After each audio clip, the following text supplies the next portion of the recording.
Welcome to IdeaGen TV, presented globally by Microsoft. Today we have with us former Congressman Steve Israel. Steve, welcome.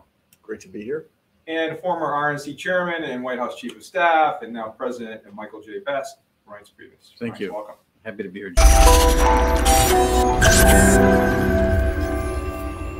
You know, you both, this is exciting for a lot of reasons. We're looking out at the Capitol here in Washington. Beautiful view. And, you know, you're making a statement with your presence here today. Both of you have been at the nexus of policy decisions at the very highest levels in the United States government.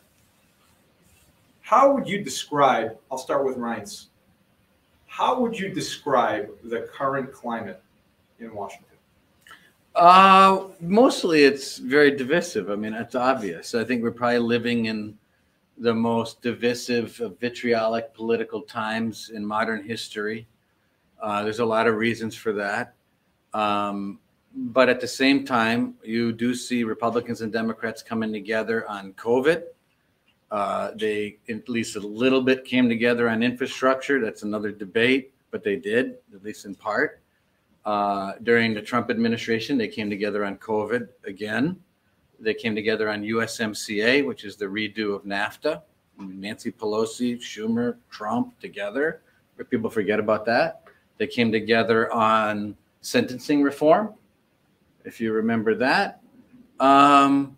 So, you know, there are times that people come together.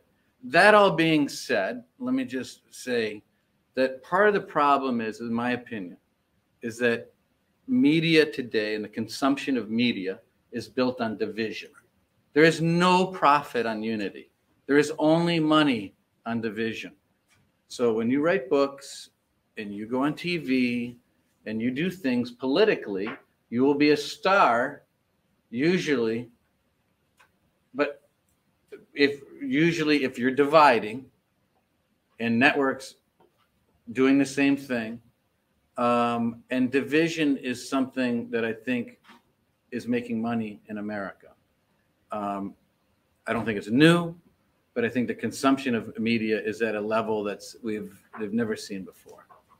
Incredible. Congressman, what's your take here? Well, I agree with Reince. I never thought I'd say those words when I was chairing the Democratic Congressional Campaign Committee, but I agreed with Reince. And by the way, this is just an amazing partnership.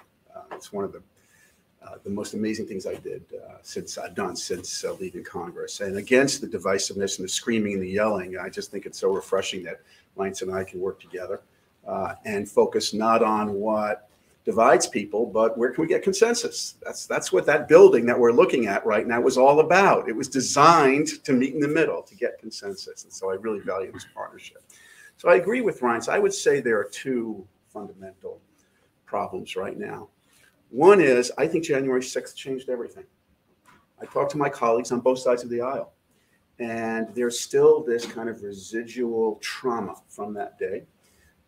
My former colleagues on both sides of the aisle they're angry, they're upset, and so there should be no surprise, for example, on my side of the aisle, that 30 Democrats have announced that they are not running for re-election. Now, here's the thing.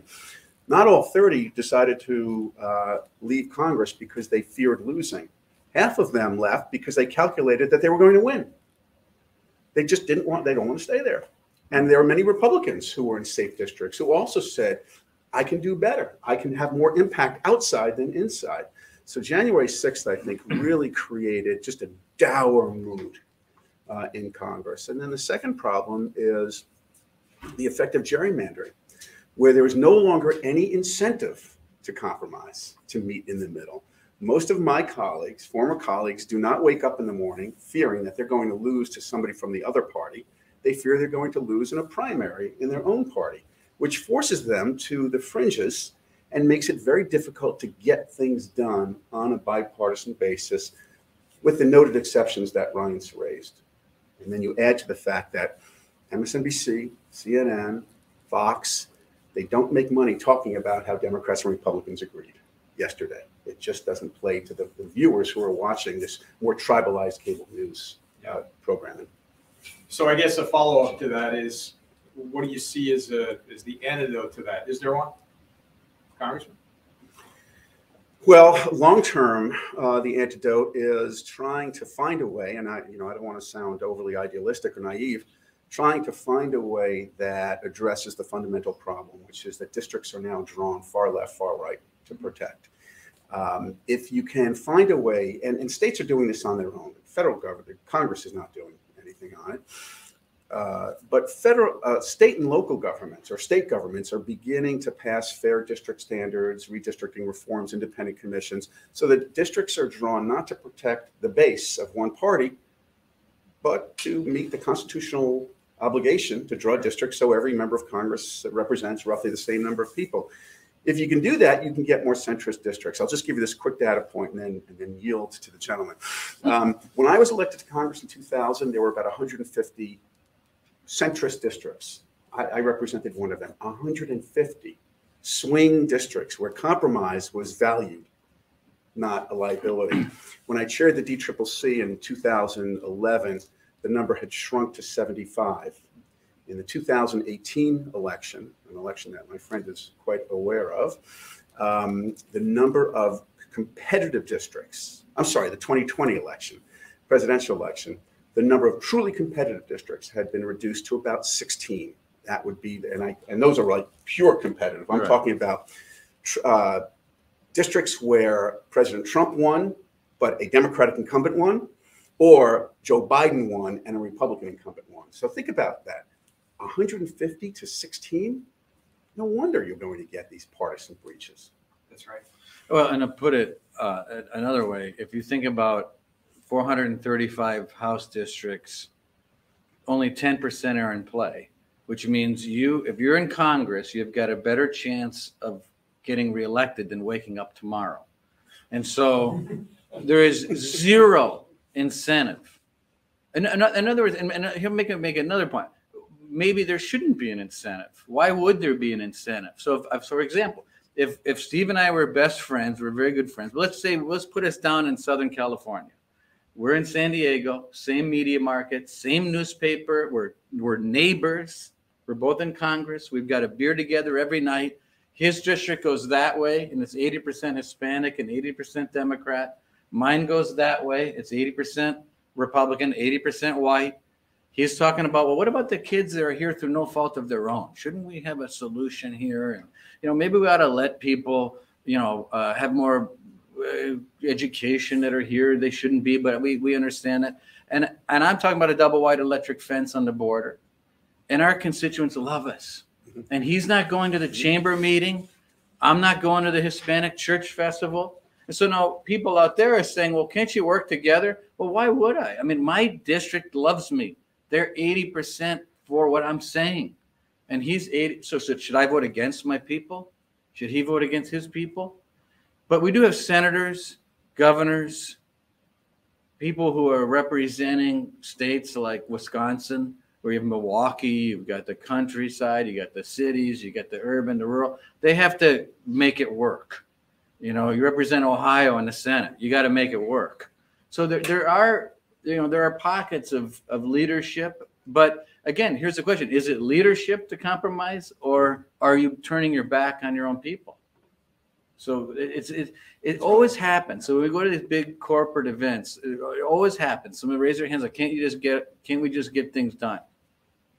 I mostly not, but it depends. And the other thing is, sorry to keep going. No, not at all. Faction is power in America. I mean, our founding fathers put faction in our Constitution. Not getting things done has kept America even keeled for quite a long time, and our founding fathers made it that way. It's fascinating, and so I'd love to hear from each of you what you've seen as effective leadership, Congressman. Effective leadership is impact. Impact, and that means that you build impact on relationships first and foremost. You've got to maintain relationships. I bet most people viewing this don't know that one of my closest friends in the United States Congress was conservative Republican Tom Cole from Oklahoma, or Billy Long from Missouri. You can have impact when you have relationships and people on both sides of the aisle respect and trust you. And between Reince and I don't think that there's a single person with whom we don't have relationships. And then secondly, understanding. This is, I think, often overlooked in leadership. Leadership is not bringing people along with you or forcing them with you. It's understanding incentives that will bring them with you willingly. And there's nobody better at this. I won't belabor this point, but whether you love her or detest her, there's nobody better at this in politics than Nancy Pelosi, who understands. You mention a district to her, Kansas 2. She knows every single election result for Congress in the past 10 years. She knows the member, the spouse. She knows the headline. She knows the problem that that member had. And she has established her leadership not by forcing people to come with her, but helping them solve their problems so that they can go along. So you have to have impact, relationships, and a granular understanding of what is driving the people who make you a leader. I was thinking, it's not so much about power; it's about empowering people, empowering others. It's not about your own power. I think leadership for me is it's impactful to me is when someone makes the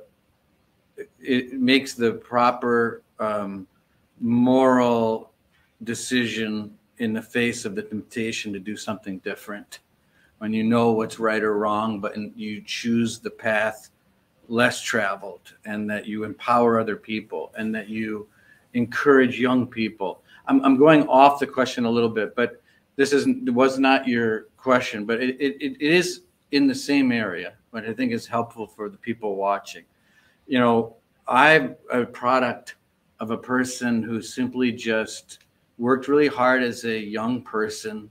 I was a volunteer in our party at the county level, the district level, went to law school, came back, still did all the volunteer work, became state chairman, general counsel of the RNC, from really nothing. This guy named Reince Priebus from Wisconsin.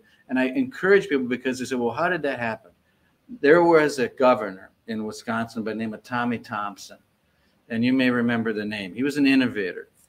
And a guy like that, who was a big star in this country, as I was 16 years old, took time out of his whatever he was doing to talk to me for a minute. And I'll never forget that minute. And the point is that when you are in a position of authority and you give a minute to some young person, that minute encourages that young person for years, because that young 16-year-old thinks that they're a player because Governor Tommy Thompson said this or said that. George H.W. Bush walked up to me when I was in college and I was at an event. He didn't know me, and I was in a crowd. And I had some button that said, re-elect Barbara's husband. And I can still remember, he goes, Babs, very popular. People like her. He's like, so what's your name? Right? So I talked to him, and he doesn't, he would have never remembered that. But it's that moment that you give to people as a deposit on their life. And I think a lot of times when people get very big shots in this town, they never remember to walk around the office, go downstairs, just care about people. And you can encourage and lift people for their entire lives. And that's leadership to me. Being great at your job, but caring about everybody around you at the same time. And you and I, before we started this, we're talking about former Congressman Louis Stokes. He had one of the great lines. You mentioned it to me, which is, you always want leadership is being nice. You want to be nice, but do not confuse being nice with being weak. You can bring people in. You can be inclusive. You can demonstrate what leadership is, but you can be nice about it, and that is strength. And I think that's one of the current issues that we're facing is the lack of nice. It's like, but it's a combative political environment that we live in. But we'll see. So switching gears just a bit, we are talking about challenges. You're now both at Michael J. Best. You're helping organizations navigate this city, this country, the political and the processes that take place that affect and impact companies and organizations at every level. What have you found to be the most challenging aspect of that in working together or individually? Well, I think that there are huge problems facing the country, and I think leaders in this city are bogged down with a million different things that they have to deal with a very limited amount of time. Everything from, getting confirmations for President Biden's appointments to, COVID relief, to trade problems, to, foreign policy issues now that we're dealing with. And I think part of it is just having the time with people to get things done for clients. And so that's why it's been helpful for Steve and I in a partnership, because while we're not lobbyists on the Hill, we have relationships with people on the Hill that almost any door that needs to be opened, in an ethical way can be opened. And that is very difficult, because I see lots of companies and industries hiring everyone that you can find in town and going through normal process. But that takes years and years. And so I think having relationships that are real with principles is more and more valuable today than it used to. We don't do earmarks. There isn't these quick fixes on things. So that matters. As far as the challenges go, I just think it's limited resources, limited time. I see businesses that take on problems without a real roadmap, a real pathway to getting something done. And I see, unfortunately, groups in town that will take money either per hour on a retainer without a true understanding of what is our real ability and percentage of success. I refuse to take on any matter and take $1 from any client where there is not a very good, reasonable chance of success. Because failing after 6 months or a year of getting something done, or whether it be a court case, whether it be a matter here on Capitol Hill, in the end, you'll lose, because you do that enough times and people are going to know what you're all about. That's right. Look, I would echo that. I would also say that there are always going to be challenges. And so you have to build yourself for resilience. You have to build yourself to be able to deal with those challenges. In this town, there is no challenge that cannot be overcome by relationships and reputation. Not just the relationships, but this is a reputational town. And I wouldn't work with Reince, and he wouldn't work with me if either one of us believed that we had a less than stellar reputation. The thing I love about working with Reince is I talk to Democrats who like him. Surprise. I hope I didn't just ruin your career. But and so if the principal challenge right now in Washington is that it is tribal and divisive, you build yourself to penetrate that by having strong reputations and extensive relationships.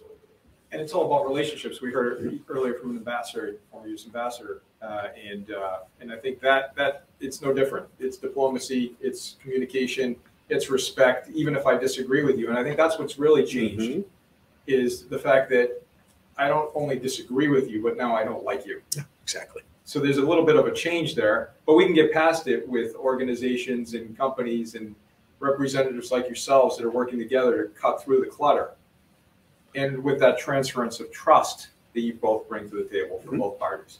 Right? Well, I think too, if you think about this, there's a lot of common ground where things get bogged down is in the execution. So for example, does anyone believe that we shouldn't try to have some basic medicines, antibiotics, and things that are manufactured in the United States and not dependent on China? Who doesn't agree with that? Okay, but how do we do that? How do you bring in these medical facilities and manufacturing? I mean, there's a reason why, because people, well, do you want it in your backyard? Oh, we can't have it in Alexandria. We can put it over. Well, we don't want it. So there's that. Things like cryptocurrency. Should the SEC regulate cryptocurrency through litigation? Because they're defining now what is a security and what is a currency. Or should the CFTC and the Department of Agriculture regulate cryptocurrency because it's a commodity. So that's why it's odd, right? But Department of Agriculture, meaning, I'm sorry, the Ag Committee who oversees the CFTC would probably oversee that regulation. So these aren't like, you know, do you want massive, you know, penetration on your southern border, or do you want to have some reasonable control over immigration? This is a lot of major multi-billion, maybe trillion-dollar questions that Republicans and Democrats can have an intelligent conversation about and not hate each other. That's where a lot of this stuff is at, and why you need to be able to do that. And you need to be able to do that. And I think we're emerging out of COVID, and I think there's now an opportunity for more communication, even if you disagree. Yeah. I mean, it's great to have the party structure because, you know, you have an affinity for something, but you can disagree and not be weak. You can still be nice and all of that and be effective, right? And that's how you change the world. Congressman Steve Israel, thank you. Thank you so much. Great to be with you. Reince. Thank you, George.